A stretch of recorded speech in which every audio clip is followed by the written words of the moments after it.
Good morning, Acadiana. Thanks for tuning in to Local News Live, a production of AOC Community Media in partnership with the Acadiana Advocate and the Advocate at Large. I'd like to give a shout out to our musician for this morning and a few mornings this week. The song was Light Speak. It's by musician Spec, and it's copyright 2015, licensed under a Creative Commons Attribution Non-Commercial 3.0 license. So we thank that artist for that song to kind of ease us into the stream. We are normally joined by a volunteer every morning on Local News Live, and this morning our volunteer couldn't make it. That's fine. I'm glad to step in as the volunteer reader. If you'd like to volunteer, though, you can go to our website, aocinc.org, or email info@aocinc.org if you would like to volunteer to read. We've been having volunteers read from home, as is safe in these times when we're asked to shelter in place if we can, or at least practice social distancing, so that we can keep our healthcare professionals going and not too tired, and so that they have room to treat all of us. But with that said, let us talk about the news, the local news reported by the Advocate. So this first story is Room to Grow. Tech company School meant to move to Lafayette, creating 178 jobs. This story is by Adam Daigle, the Acadiana business editor. School Mint, a San Francisco-based educational software company with a small office in Lafayette, will move its entire operations to Lafayette, bringing 178 jobs that pay an average salary of $74,200, officials announced Monday. The company will relocate its corporate offices from New York and Miami to Lafayette and make $515,000 in capital investments in new facilities, the Louisiana Office of Economic Development announced. The timeline for the company's move into a site is still to be determined, but the move is expected to create dozens of indirect jobs. The company, which has an office at 130 South Buchanan Street, Suite 100, currently has 13 employees in Lafayette. With this headquarters relocation from Silicon Valley to South Louisiana, School Mint reinforces what we've known for a long time. Louisiana is a great place for doing business all across the digital landscape, Governor John Bel Edwards said. From Lafayette to Baton Rouge and New Orleans and across North Louisiana's I-20 cyber corridor, Louisiana is leading the way with cutting-edge tech firms creating quality jobs for our digital future.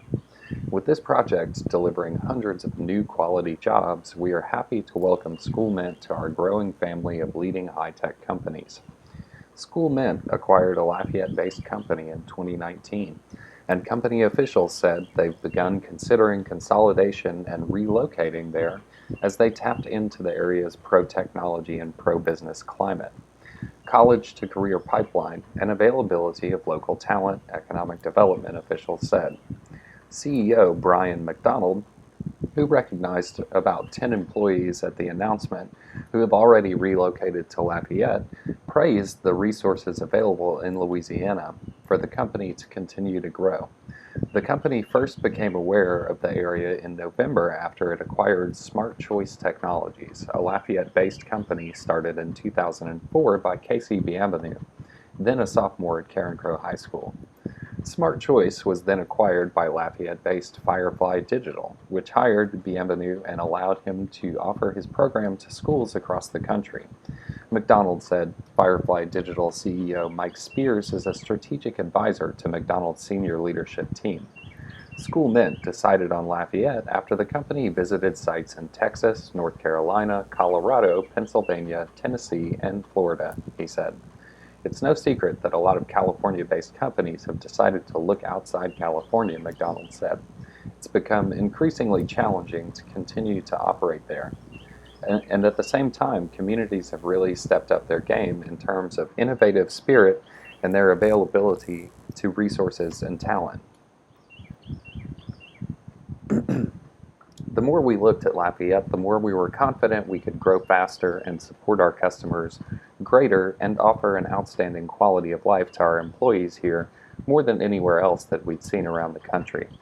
The company is looking for a permanent location and noted that the current location could hold the staff for about a year. There are some interesting locations downtown, he said, but the company has not ruled out a new construction site. We are looking at a variety of places around the city, including some of the more historic buildings downtown that need more renovation, he said. There are some interesting warehouses down there that we think have a kind of cool vibe that could really be redecorated and restored and turned into an interesting office. LED and the Lafayette Economic Development Authority began formal discussions about the project with SchoolMint in March. The state offered an incentive package that includes the services of LED Fast Start Workforce Training Program, a $900,000 digital interactive media and software development tax credit on qualifying software development and payroll expenses, and a $1 million performance-based grant for corporate relocation expenses. Based upon meeting capital investment and payroll targets, SchoolMint will be eligible for up to $100,000 a year for 10 years and is expected to use Louisiana's Quality Jobs program.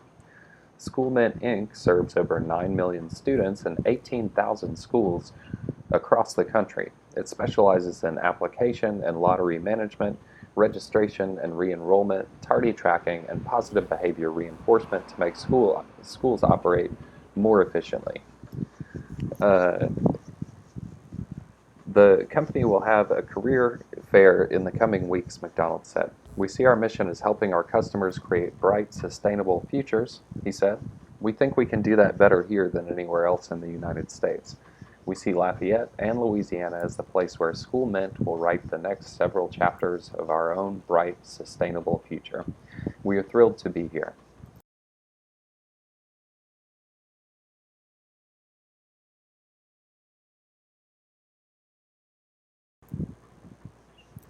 And our next story, $525 million in coronavirus aid likely to be exhausted. Local governments request more money than allocated, officials say. By Sam Carlin, a staff writer with The Advocate. Local governments that have seen revenues dry up amid the coronavirus pandemic will likely exhaust more than $500 million pot of federal aid by the fall, according to the governor's top budget official, unless Congress appropriates more in the next relief package. Data released by Commissioner of Administration Jay Dardene's office shows local governments have requested more than $366 million in the first two rounds of payments for the $525 million program. That's less than the $393.6 million available for the first two rounds of payments. But Dardene said local governments will be able to tap into the funds retroactively, and he expects there will not be any left over. I think it's all going to be spent, Dardene said on a conference call with reporters. At the end of the day, once parishes realize what's eligible, I think we're going to find out we're going to use all this money. The governmental entities seeking the largest reimbursements include the City of New Orleans, which has requested a combined more than $80 million through the first two rounds, far exceeding their allocation of $52.4 million. That doesn't include a host of other Orleans Parish entities that requested millions more. However, many other parishes are not expected to hit their cap, and Dardene said there will likely be reshuffling to allow cities to tap into more if they need it. Much of the funding destined for police, sheriff's offices, or other public safety agencies. That's because while funding is not available to offset lost revenue for cities, which is perhaps the biggest need, the U.S. Treasury Department has given localities flexibility in how to define a coronavirus-related expense that is eligible for reimbursement. The agency told states that any public safety payroll expense, salaries for police, fire, prison services, EMS, and more, can be assumed to be related to the coronavirus, if it has not already been budgeted. That means sheriff's offices have been approved for about $30 million, or 18% of the total amount approved in round one. That's only through a handful of sheriff's offices, Louisiana Sheriff's Association Executive Director Mike Ranatza said he expects more sheriffs to apply for reimbursement in future rounds. In Baton Rouge, the entire first round of reimbursements was limited to public safety expenses, according to a breakdown provided by the city. Of the $12.2 million paid out in the city in the first round, $5.9 million went to police, airport police, and constable. $4.3 million went to fire departments, $1.4 million went to emergency services, and the rest was split between juvenile services, the Office of Homeland Security and Emergency Preparedness, and prison services. East Baton Rouge Parish Mayor-President Sharon Weston Broome, a Democrat running for re-election this fall, said during virtual town hall last week that the city will be able to balance the 2020 budget without furloughing or laying off city parish personnel. Without the federal aid, she said layoffs would be needed. Broome noted that public safety salaries are eligible for reimbursement, which allowed the city to tap into millions for those expenses. This was not included as part of our original budget when we adopted our budget. That makes public safety eligible for reimbursement, Broome said. Local budgets weren't designated for pandemics. Louisiana received $1.8 billion in federal aid from the Coronavirus Aid Relief and Economic Security, or CARES Act, earlier this year. The state used north of $900 million to plug holes in the state budget, in large part by filling the coffers of public safety agencies like the Prisons Department.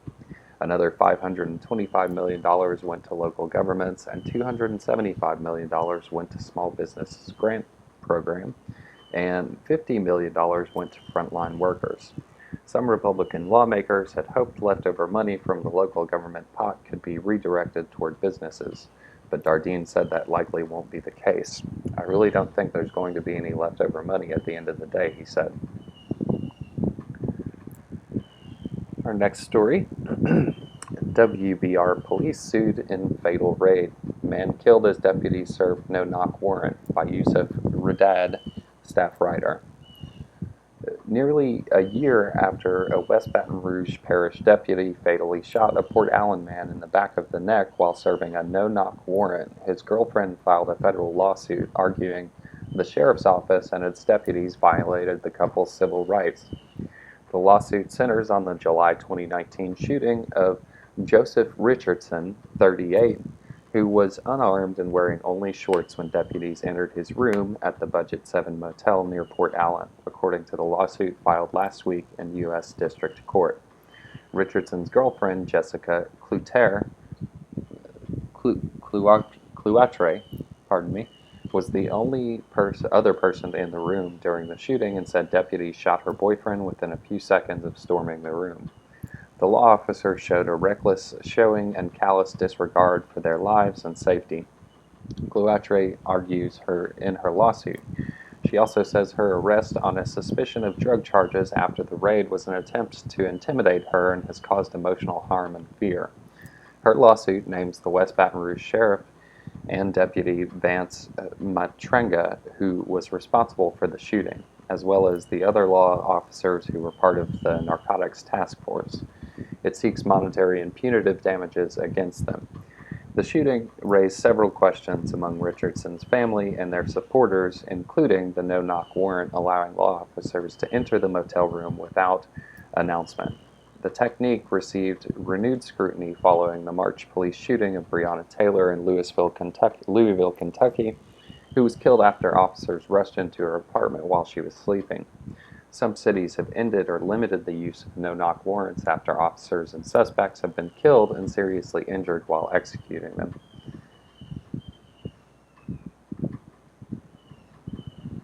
Richardson's family has also questioned the shooting itself, pointing to a coroner's office report that found Richardson was shot in the back of the neck and an internal review by the sheriff's office that noted Matrenga used his personal gun that had been modified with a lighter trigger.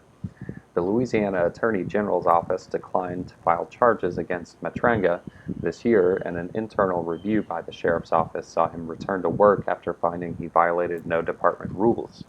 Matrenga and another deputy told internal investigators they believed Richardson was armed, citing information they gleaned from an informant who had bought drugs from a man in the motel room who had a gun, according to the internal review statement. They said Richardson appeared to reach for his waistband during a struggle to handcuff him.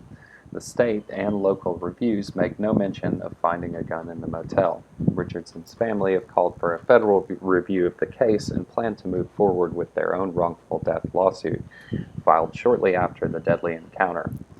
The sheriff's office said it's reviewing the lawsuit but declined to comment while they are pending. Our next story, missing out on talent. Finding diamonds in the rough like Saints often do becomes tougher with no preseason games.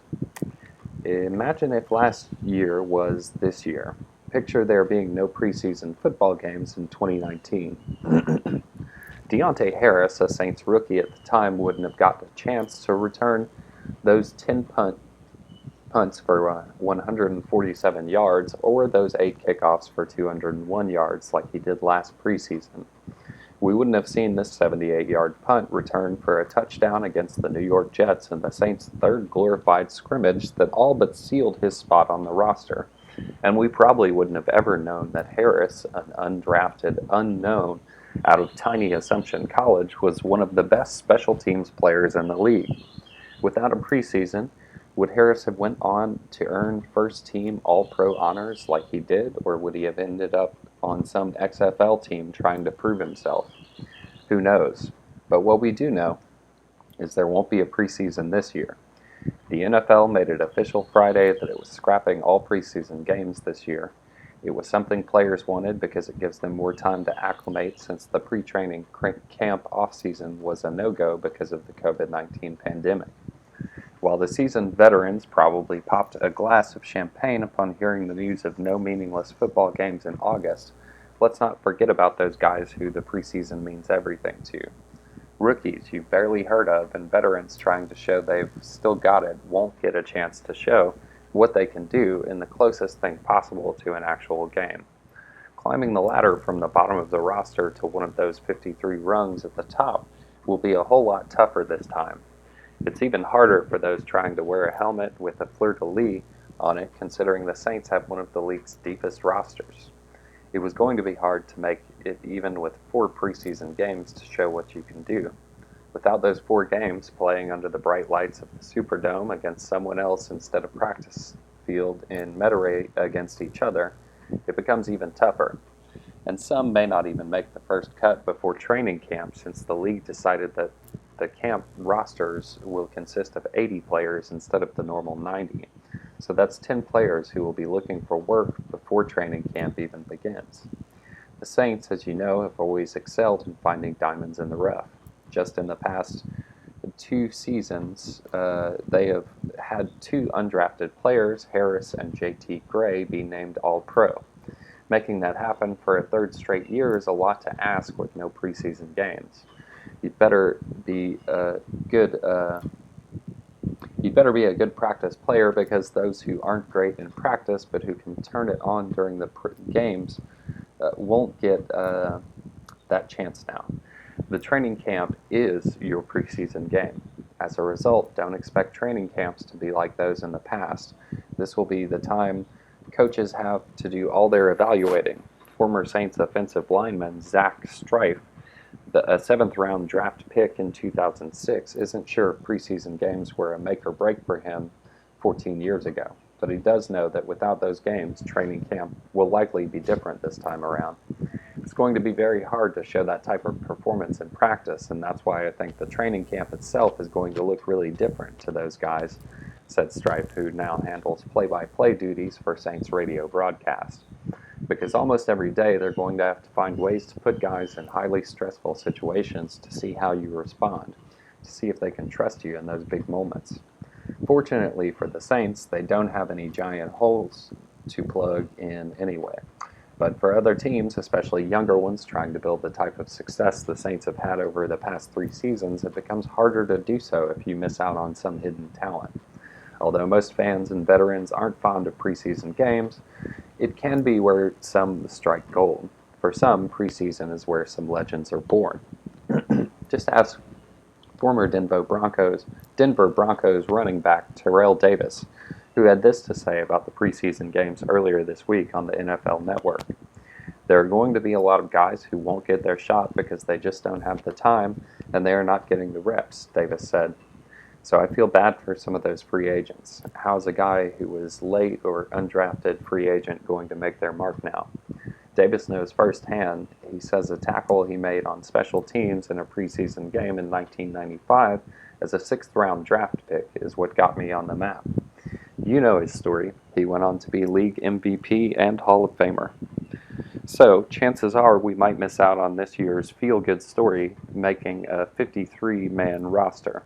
There were 58 undrafted rookies to make the Week 1 rosters of teams last season. That included Harris, Ethan, Greenidge, and Shai Tuttle of the Saints.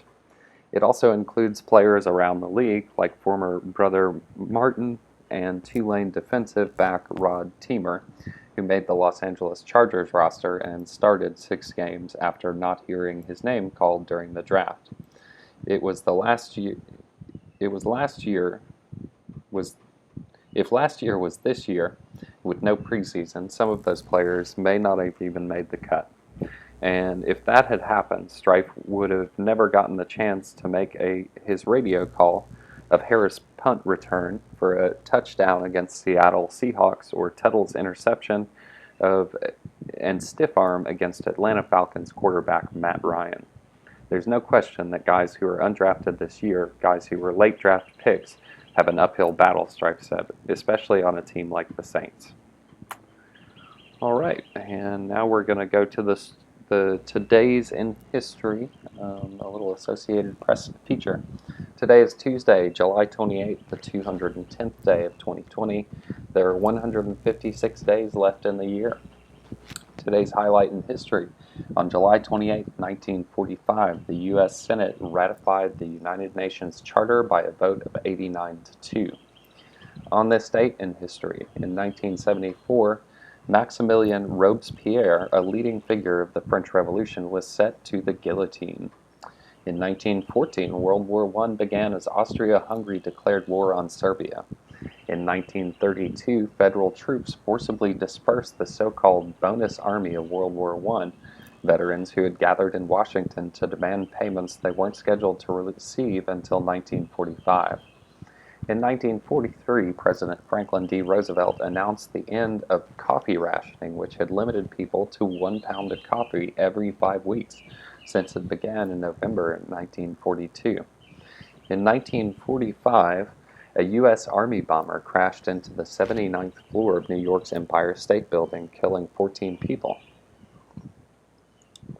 In 1959, in preparation for statehood, Hawaiians voted to send the first Chinese-American Republican, Hiram L. Fong, to the U.S. Senate, and the first Japanese-American Democrat, Daniel K. Inouye, to the United States House of Representatives. In 1976, an earthquake devastated northern China, killing at least 242,000 people, according to an official estimate. In 2016, Hillary Clinton accepted the Democratic presidential nomination at the party's convention in Philadelphia, where she cast herself as a unifier for divided times, as well as an experienced leader steeled for a volatile world while aggressively challenging Republican Donald Trump's ability to lead. In 2017, the Senate voted 51-49 to reject Majority Leader Mitch McConnell's last-ditch effort to dismantle President Barack Obama's health care overhaul with a trimmed-down bill.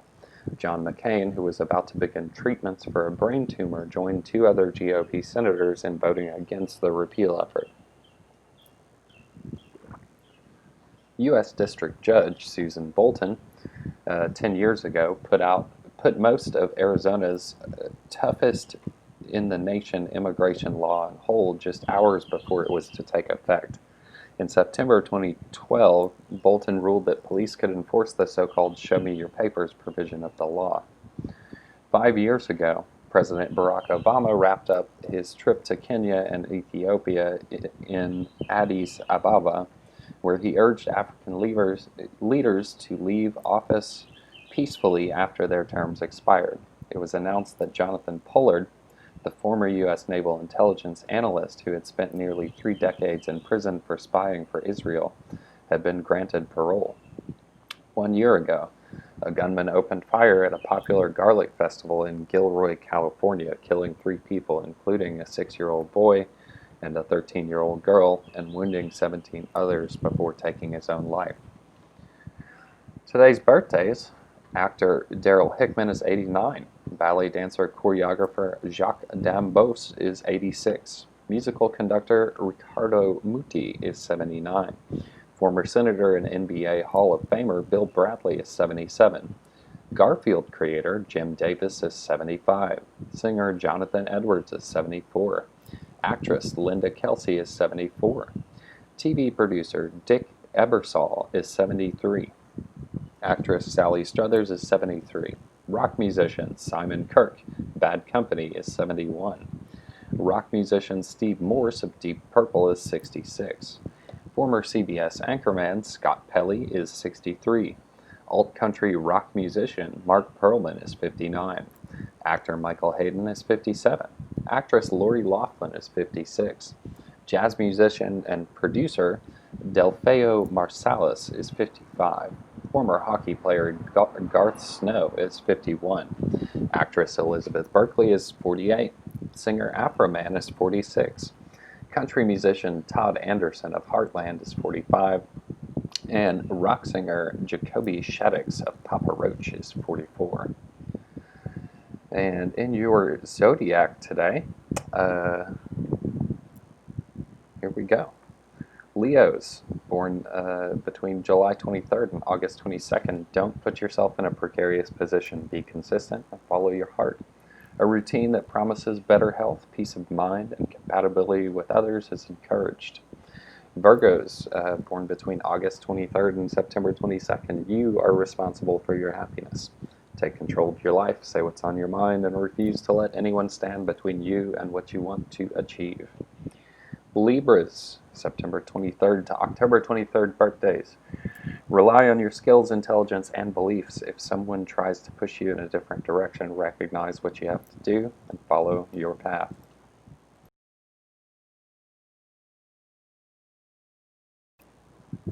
Scorpios, October 24th through November 22nd. Review what's possible and make it happen. Don't forgo an opportunity because someone feels threatened by the changes you want to make. Let go of the past and focus on your happiness. Sagittarius, November 23rd through December 21st. Don't let the compliments you receive lead you down the wrong path. Stick to the rules and to the people you know you can trust. Make home and family priorities. Capricorn, make adjustments to ensure that your plans unfold without a hitch. Contact a former coworker to get the help required to reach your expectations. Aquarius, don't put yourself in a vulnerable position. Discuss problems before you commit. Know what you are up against and let go of what's not working for you anymore. Get your priorities straight. Pisces, use past connections to bring you up to date regarding changes in your community or the workplace. Innovation and intelligence will help you surpass any competition you encounter today. Aries, adopting an unorthodox financial plan may seem outlandish, but when you crunch the number and consider the savings, you'll revisit the idea. If you take physical action, good things will happen. Taurus, think about what you want. A partnership with someone who shares your interests and beliefs will be of great value. An emotional discussion will bring you closer to a loved one. Gemini, refuse to let others' actions throw you off guard. Keep moving at a consistent pace to overcome any setbacks. Personal improvements will push you to go the distance. Cancer, don't give up or settle for less. Take the initiative and go after your goals. Positive change is possible. The only thing holding you back is you. And in Louisiana, or in the Acadiana area, funerals today are Lori Bowden, St. Elizabeth Seton Catholic Church at 11 a.m., John Como at Delhome Funeral Home Chapel at 3 p.m., and Maisel Como at Saints Peter and Paul Catholic Church in Scott at 2 p.m. And in Lafayette, we have a story. Our next story is The Councils to Discuss Keeping Rec Centers Open by Claire Taylor, staff writer for The Advocate. So, the Lafayette and City Parish Councils in a special meeting Tuesday are expected to consider an ordinance aimed at stopping the closure of 4 recreation centers in the black communities of North Lafayette and retaining 37 employees slated for dismissal August 14th. Meanwhile, the Police Association of Lafayette, number 905, issued a statement Monday condemning the closures and layoffs and chastising Mayor President Josh Guillory for cutting $2 million from police department while increasing by $2 million funding for the Parish jail operated by Sheriff Mark Garber. A notice was distributed Monday morning about the special meeting of the City and Parish Councils at 3 p.m. Tuesday, or immediately following the 1 p.m. joint meeting to review the proposed 2020-21 budget. The ordinance, if approved by both councils, would direct Guillory to follow the approved 2019-20 budget that includes funds for the recreation centers and 37 employees until or unless the councils vote to make those budget cuts via an ordinance. 3 out of 5 members from each council would have to vote for the ordinance for it to pass, unless 4 out of 5 on each council supports the ordinance. Guillory could veto the measure. On July 17th, Guillory announced he was closing the Domingue Recreation Center on Mud Street, Hyman Park Recreation Center on South Orange Street, J. Carlton James Activity Center on Astor Drive, and George Bowie's Activity Center on Don Street in P.A. Davis Park to cut costs. 37 Parks and Recreation Center employees will also be laid off, all effective August 14th. Guillory did not consult with Black City or Parish Councilman or Carlos Harvin, his chief minority affairs, until minutes before he made the announcement via a video message and news release late on Friday afternoon. Dozens of residents spoke out against the plans at the July 21 council meetings. Guillory said he is willing to look at creative options to keep the centers open, such as selling the naming rights and public-private partnerships. Guillory is slashing costs as the end of the 2019-20 fiscal year approaches on October 31st. The council began this week deliberating Guillory's proposed 2020-21 budget, which reflects additional cuts despite a projected $37 million to $38 million city general fund balance as of October 31st.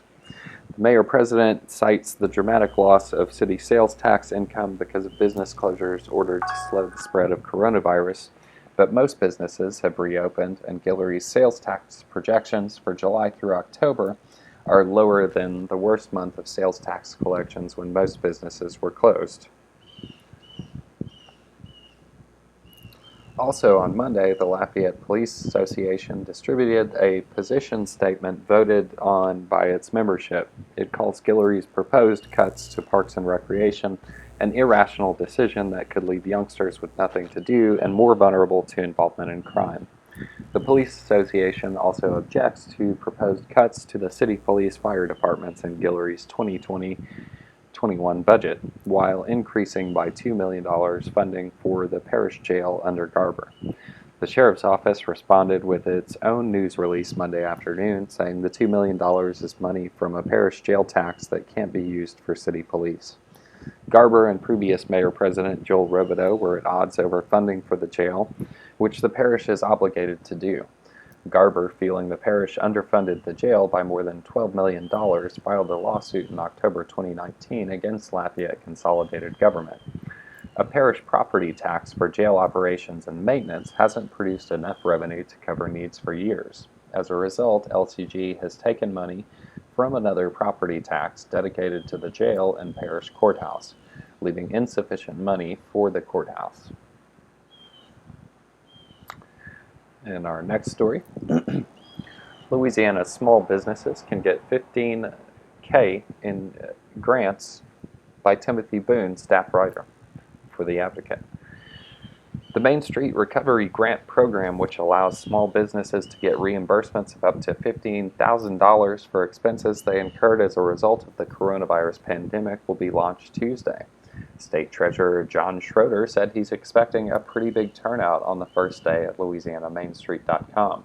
So far, about 14,000 people have signed up for email notifications about the program, and about 9,500 have taken a quiz to determine if they are eligible for the funds, he said. Mississippi had about 15,000 applicants on the first day for their program, and we expect to be in that same range, he said. Because Main Street Recovery is a reimbursement program, the most important thing for small business owners is that they have the receipts for all expenses they are claiming. You have to scan documents and put them with your application, Schroeder said. Your application will be held up until you show proof of expenses.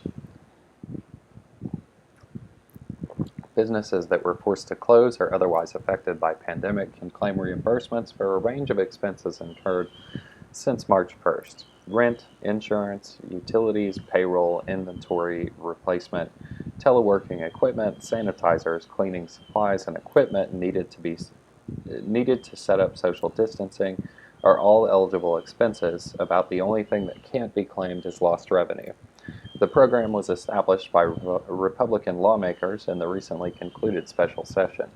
It set aside $275 million to help small businesses that didn't receive assistance from other relief programs established as a result of the coronavirus pandemic, such as Federal Paycheck Protection Program or from their insurance company. The first 21 days after the launch, the program will only be open to businesses that haven't received funds from insurers, or government programs.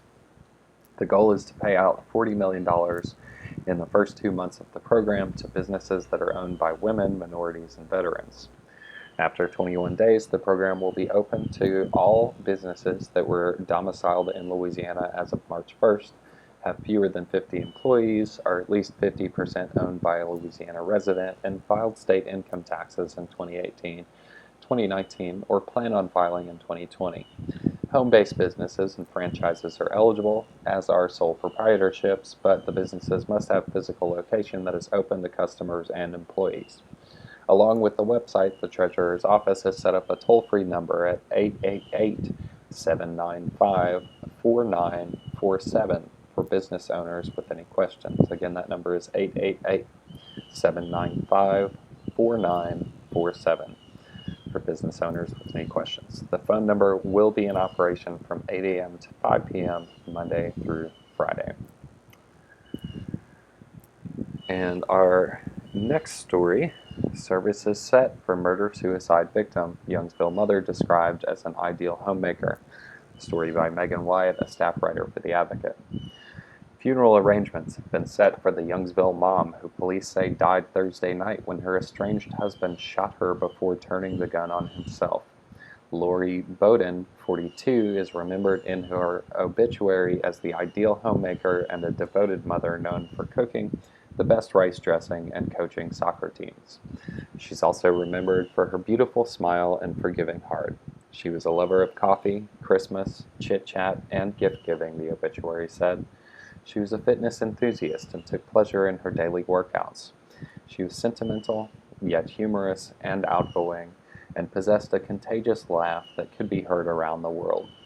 Lori took over a room with her beautiful smile. She owned a forgiving heart in addition to a sweet yet spicy personality. She was characterized by her sheer resilience, witty comebacks, and great perseverance. Lori touched many lives with her cheerful spirit. Her ability to love deeply, serve others, influence greatly, and her enthusiasm for life serves as a foundation for the exemplary life she led. A Mass will be held at 11 a.m. Tuesday at St. Elizabeth Seton Catholic Church. Visitation is from 8 a.m. to 10 a.m. on Tuesday at Walter's Funeral Home. Bowden's death was preceded by violent incidents, abuse, and a previous threat of murder-suicide, according to public records. Trent Bowden and Lori Walters Bowden had one adult daughter, 2 minor sons, and have recently become grandparents. An online fundraiser has been started to help Bowden's 3 children with current and future expenses.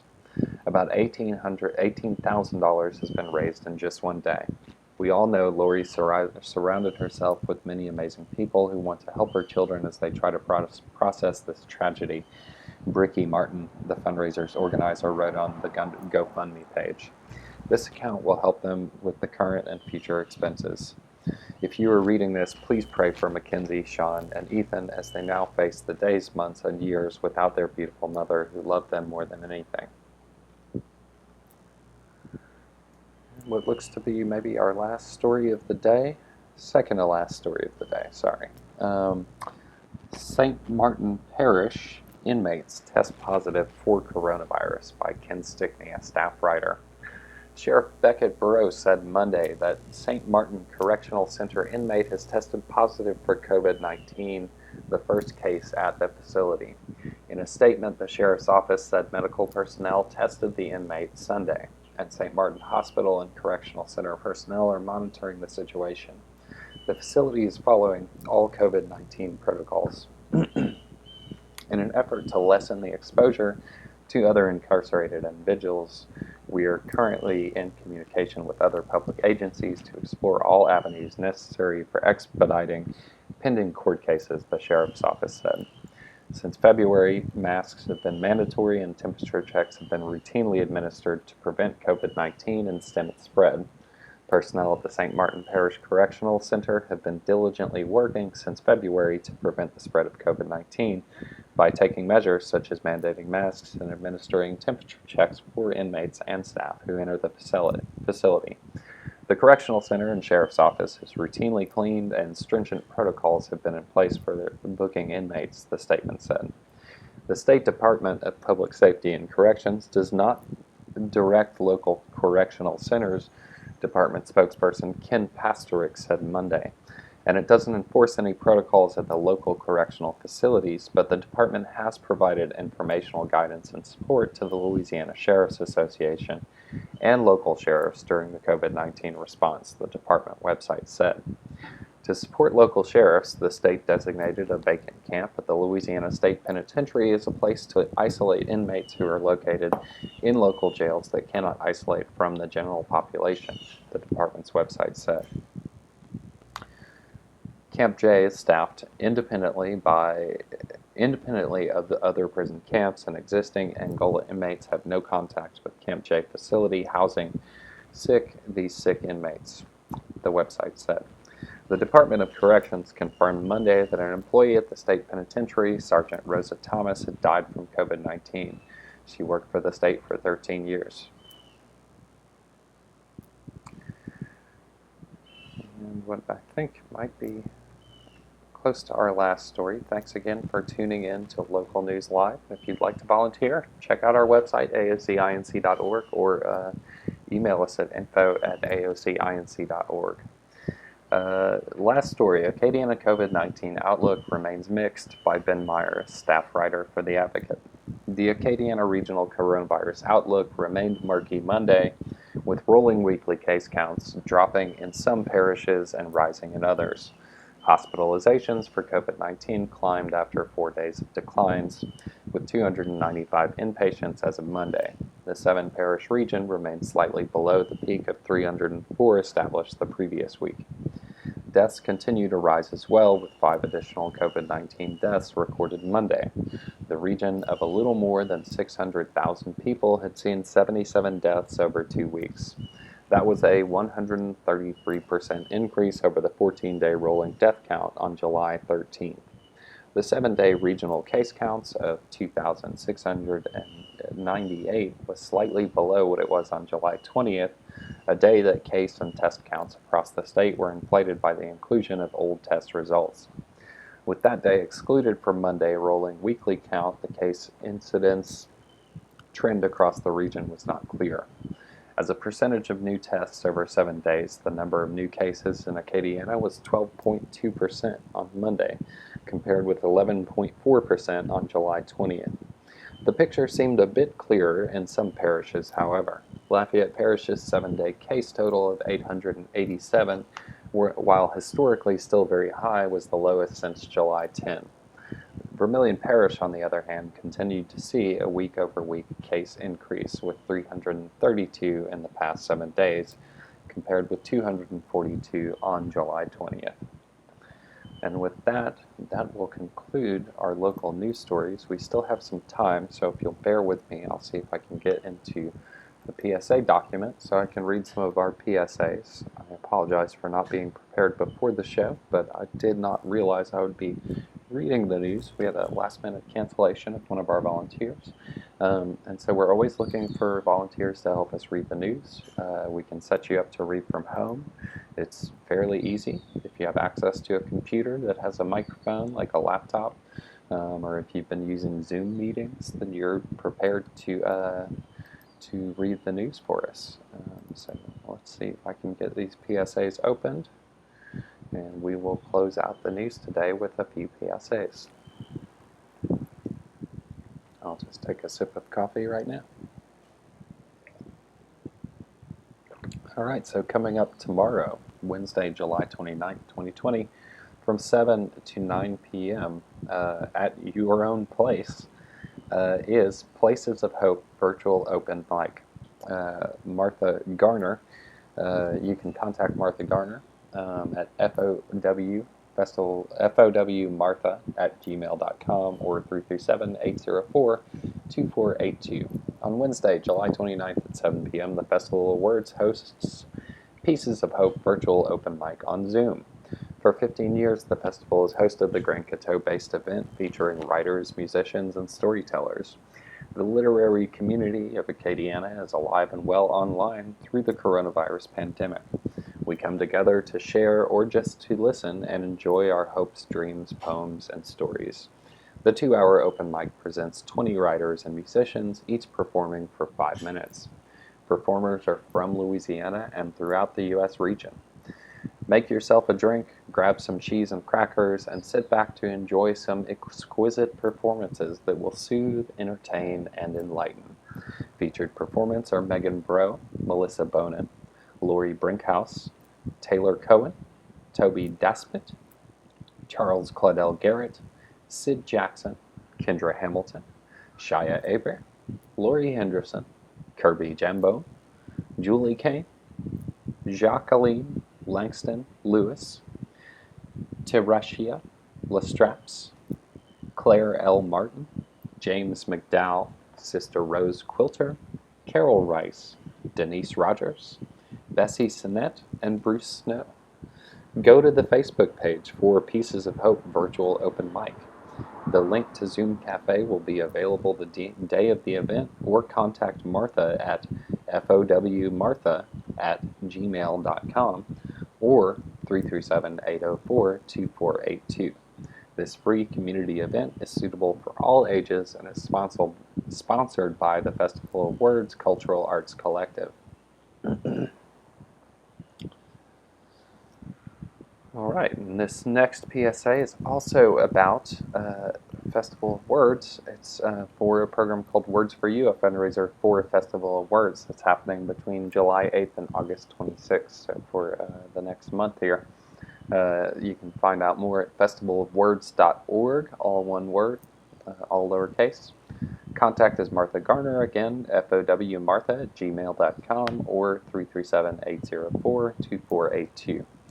During a difficult year, creative expression is more important than ever. The Festival of Words has developed an alternative fundraiser to WordCrawl.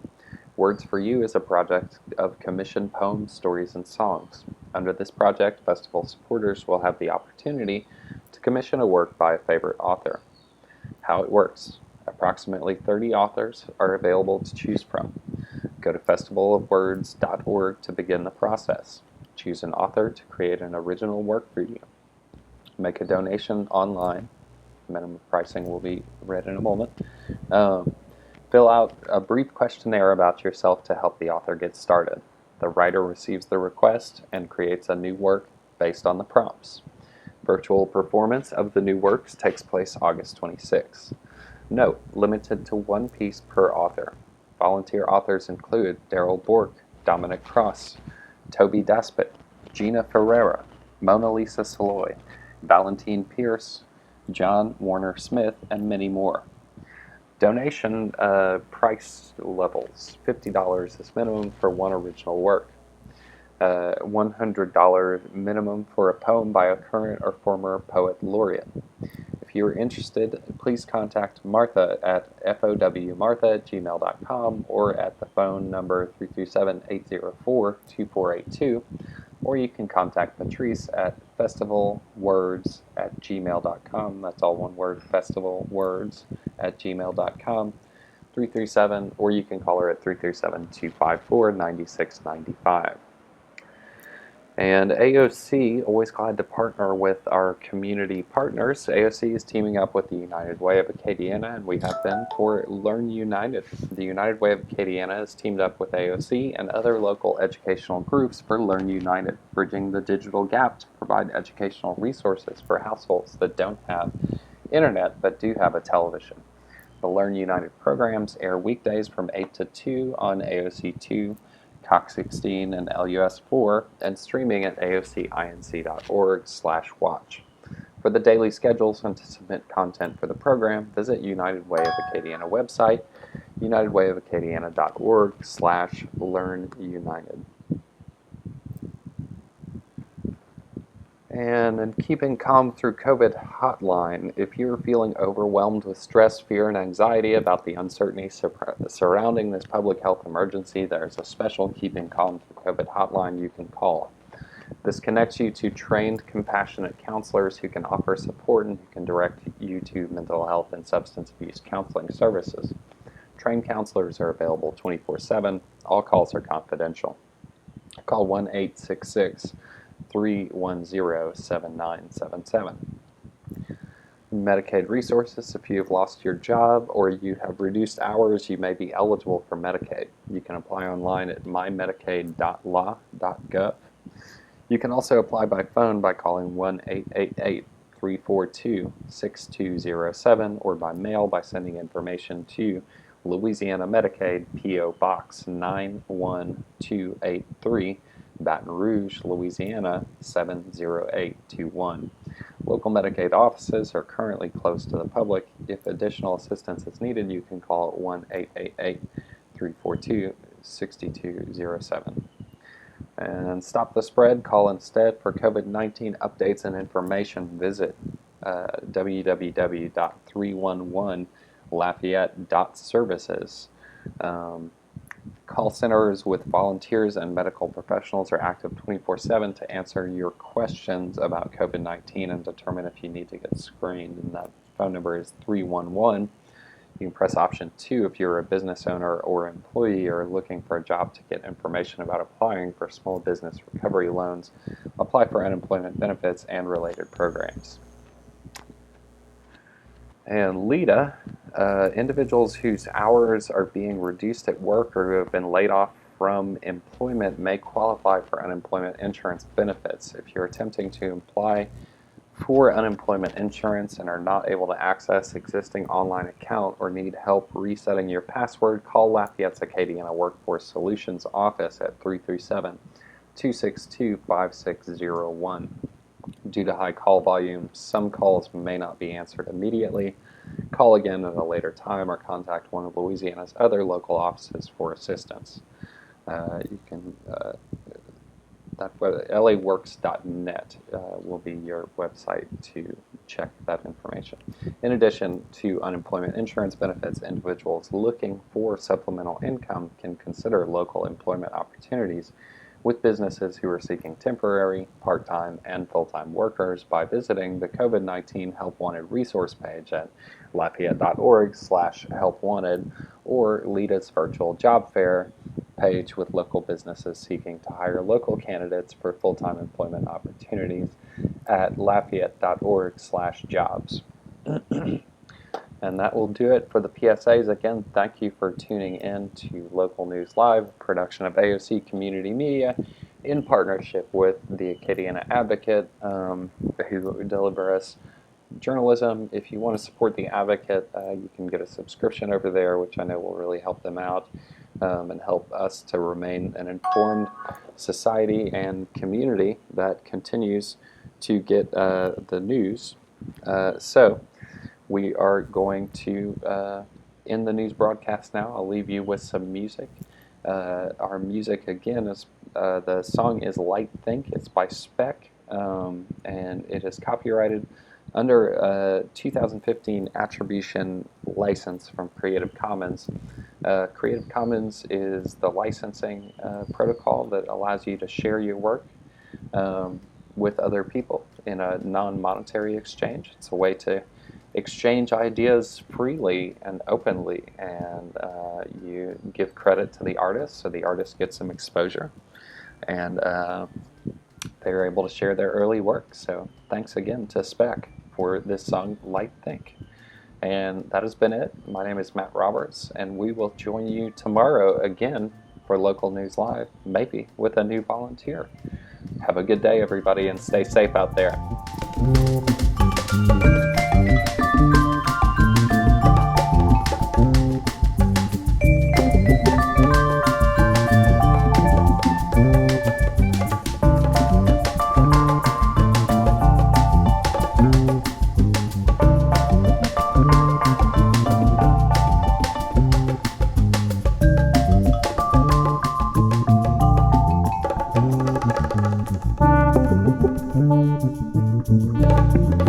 Thank you.